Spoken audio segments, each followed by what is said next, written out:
the screen, my shared screen. Let's go over as much as possible. We'll go to lunch, and then we'll take a second video. So if I go, so try to write something for everything. Let's do Unit 1.1 before lunch. So in the AMSCO booklet, Unit 1.1, there's a term that you should probably know, which is Chinese bureaucracy. If you get a job in the bureaucracy, who do you work for? You work for the government. So basically, this is a government job. That's what the bureaucracy is. Now, this is actually like the best job you could ever have. So a lot of people want to work for the bureaucracy. So we need a way to sort out who is and who's not going to get that job. In fact, what do we decide to do in China to decide who's going to get that job? Yeah, that leads us to number 2, the civil service exam. So the civil service exam is a test, and if you do well in this test, you're going to get hired for a government job. The civil service exam is a test, but there's actually only one subject on the civil service exam. What's the subject? The Confucian classics, right? So if I can memorize like the Confucian classics for number 2, the civil service exam is about Confucianism. If I can memorize that and I can pass that, I got that job.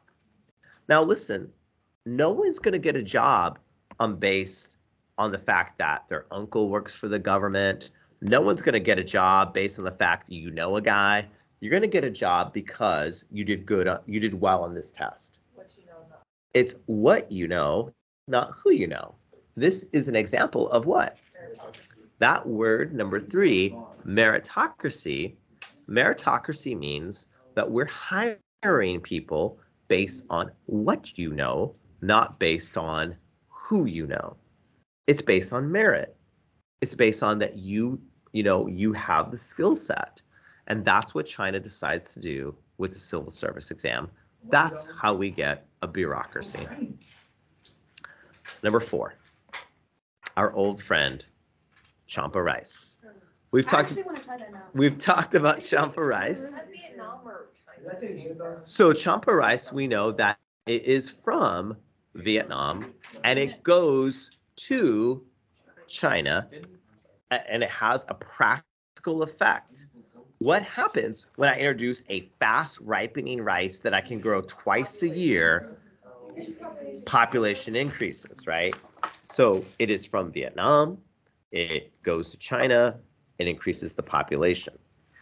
But go ahead. Didn't Champa Rice come from India then to Yes, Vietnam? India, then Vietnam, then China. But for my purposes, all I need is Vietnam to China for my purposes. Now, there is another effect that a big population growth has, and that leads me to number 5. This is a funny word. It's called proto-industrialization. We have, but maybe not as much as we are going to right now to summarize and highlight. If you have a prototype, that is like a version of something that's not yet complete. It's like a first try, right? Like a trial, a prototype, exactly. Now, there's a term here that you should be kind of familiar with, the word industrialization. Now, if you think about, like, there's a time period in history called the Industrial Revolution, and in your mind, you should probably think about like factories and smokestacks and coal and machines churning out stuff. That's like the Industrial Revolution. Well, we're actually not there yet. We're not in the 1800s yet.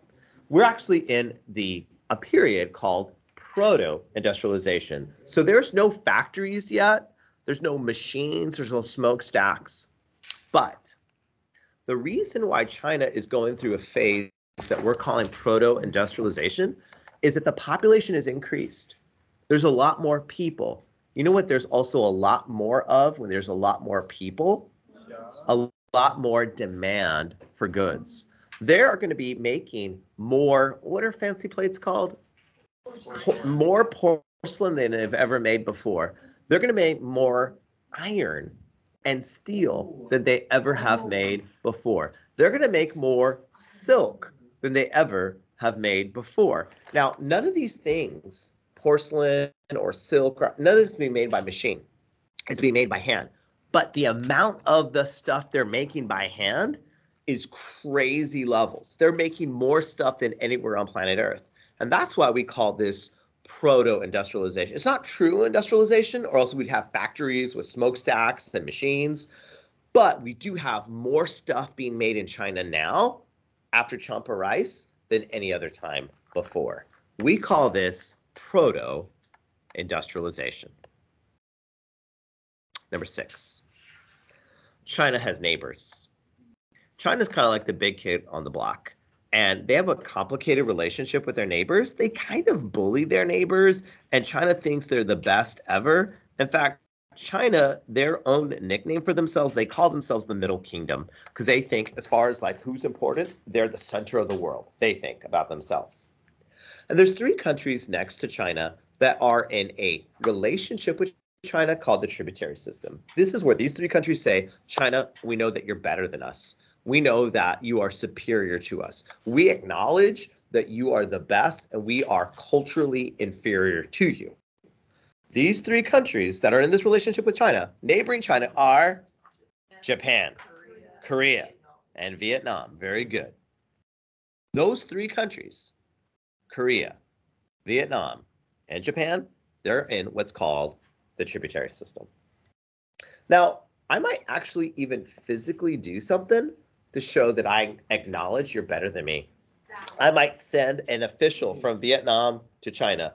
I might send a Japanese official to China. I might send a Korean official to China. And what will they do physically to acknowledge that the Chinese official's better? Put their heads to the floor. Yeah, they'll put my head to the floor. And the word for that is to do what? Kowtow. It's to kowtow. It means to bow in honor. This is China's relationship with the countries around them. 7.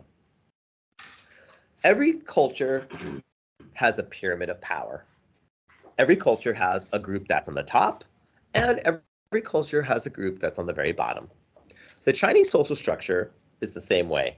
They have a group of people on the top and a group of people on the bottom. The very top of their society, the people they respect, the people they look up to, the people they value, are this group of people here called the scholar-gentry.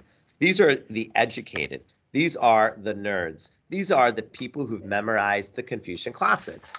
If you want your son to be anything, you want your son to work for the government and be scholar-gentry.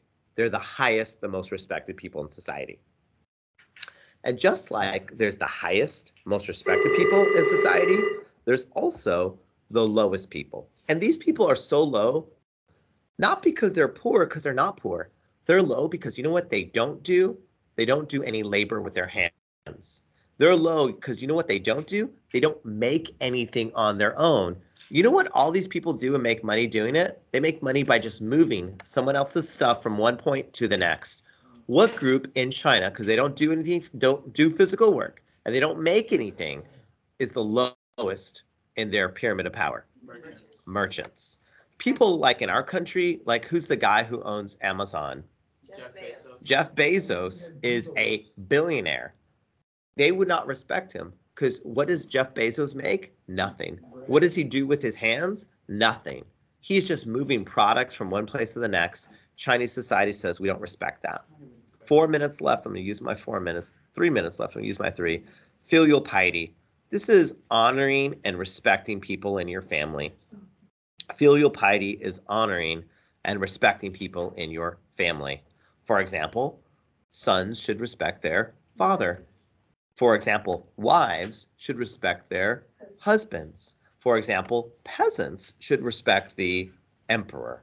Filial piety is honor and obligations that you and I have to people higher up in the family.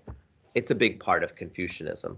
And actually, that's one reason that Buddhism didn't like, that Confucianism didn't like Buddhism, because Buddhism says women don't have to get married. Buddhism said women don't have to have children. Buddhism said women don't have to have a husband, and they would say, wow, there's no filial piety if you're choosing to be single. That's not okay, they thought.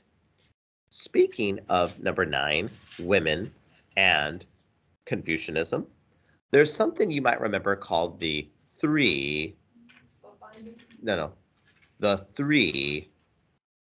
submissions. You might remember there's something called the 3 submissions.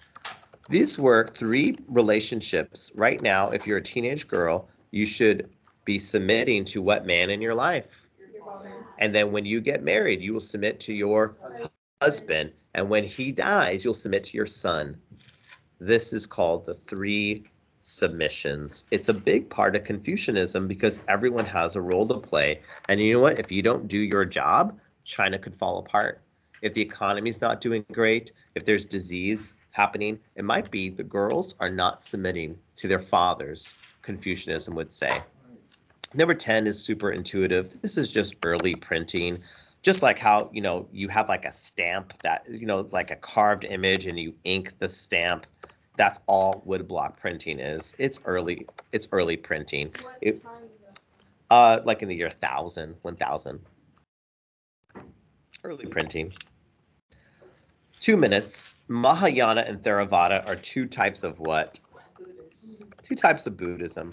You know what? I can always remember the 2 types of Buddhism because one of these says that Buddha is only a teacher. And you know how I'm going to remember which one says he's a teacher? They both start with the letter T.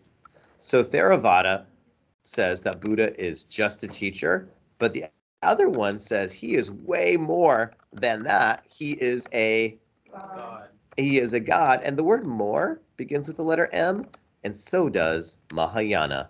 I'm always going to remember this because teacher starts with T. The Theravada says Buddha is just a teacher. Mahayana starts with M, and they believe he's so much more than just a teacher. This is Mahayana. Syncretism is the blending of what? Of 2 different religions. And number 13, before we go to lunch, Neo-Confucianism does something because they respond to Buddhism. They think it's a threat. They do foot binding. This is a physical symbol of what they think is spiritually true. They're responding to Buddhism being so popular. They're responding to Buddhism being the thing women are joining. And they say, you know what we need to do? We need a physical symbol to show that women are dependent on men. They start doing foot binding.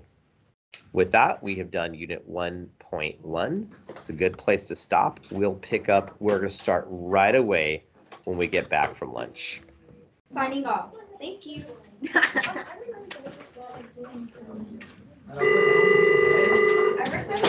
feel like I was so funny. I was so funny when I did that, huh?